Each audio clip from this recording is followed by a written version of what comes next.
నేడు విజయనగరం జిల్లాలో సీఎం చంద్రబాబు పర్యటన. దత్తి గ్రామంలో పెన్షన్లు పంపిణీ చేయనున్న ముఖ్యమంత్రి.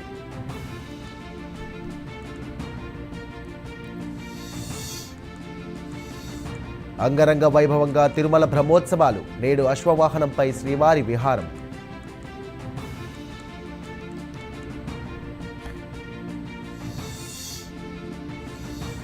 ఏపీకి పొంచి ఉన్న మరో వాయుగుండం. వారం రోజుల పాటు భారీ వర్షాలు కురిసే అవకాశం.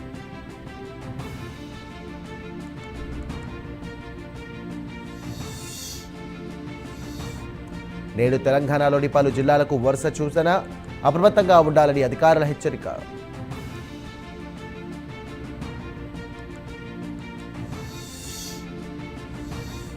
దేశ రాజధాని ఢిల్లీలో సీఎం చంద్రబాబు పర్యటన. పెండింగ్ నిధులపై కేంద్ర మంత్రి నిర్మలా సీతారామన్తో భేటీ.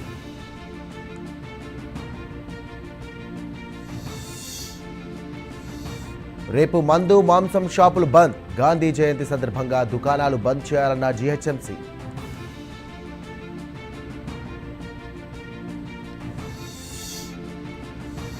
ట్యాంక్ బండ్పై సద్దుల బతుకమ్మ వేడుకలు. 700 బతుకమ్మలతో మహిళల సంబరాలు.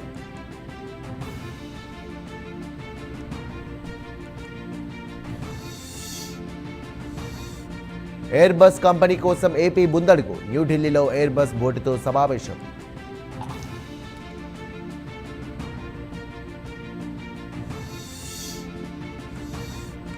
నేటి నుండి రాజమండ్రి తిరుపతి కొత్త విమాన సర్వీసులు. ఉదయం 9 గంటలకు రాజమండ్రి విమానాశ్రయంలో ప్రారంభం.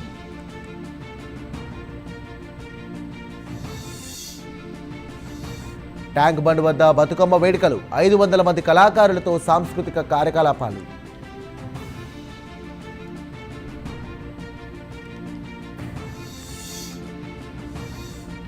అక్టోబర్ 3న ఏపీ కేబినెట్ కీలక భేటీ. పలు కీలక బిల్లులకు ఆమోదం తెలపనున్న మంత్రిమండలి.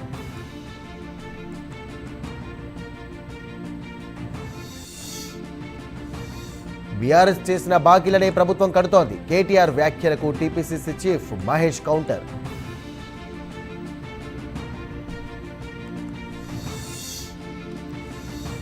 హైదరాబాద్ కమిషనర్గా సజ్జనార్ బాధ్యతలు. తప్పు చేస్తే సహించేది లేదంటూ హెచ్చరిక.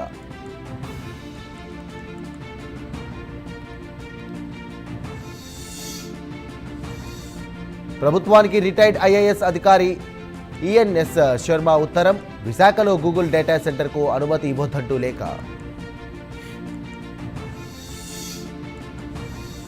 హైదరాబాద్లో భారీగా గంజాయి పట్టివేత.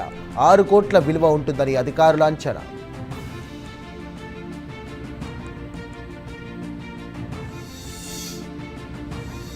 పల్నాడు జిల్లా గుండపల్లిలో విషాదం. నాగార్జున సాగర్లో 4 విద్యార్థులు గల్లంతు.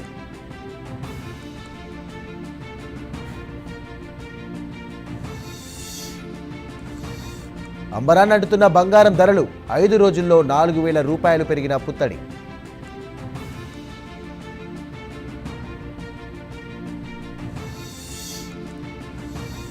వన్డే వరల్డ్ కప్లో టీమిండియా బోని. శ్రీలంకపై 59 పరుగుల తేడాతో విజయం.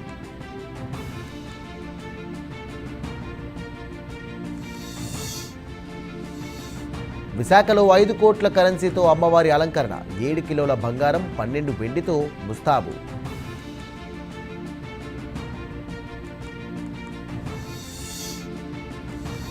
హైదరాబాద్లో ఇండియా క్రికెటర్ తిలక్ వర్మ సందడి.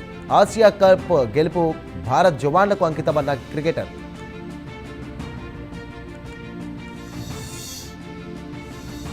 చెన్నైలోని 9 విదేశీ ఎంబసీలకు బాంబు బెదిరింపులు. అప్రమత్తమైన భద్రతా బలగాలు. దౌత్య కార్యాలయాలకు భద్రత పెంపు.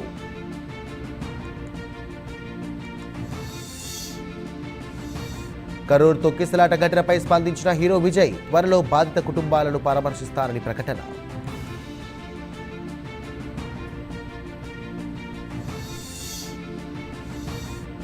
తమిళనాడులోని అరుణాచలంలో దారుణం.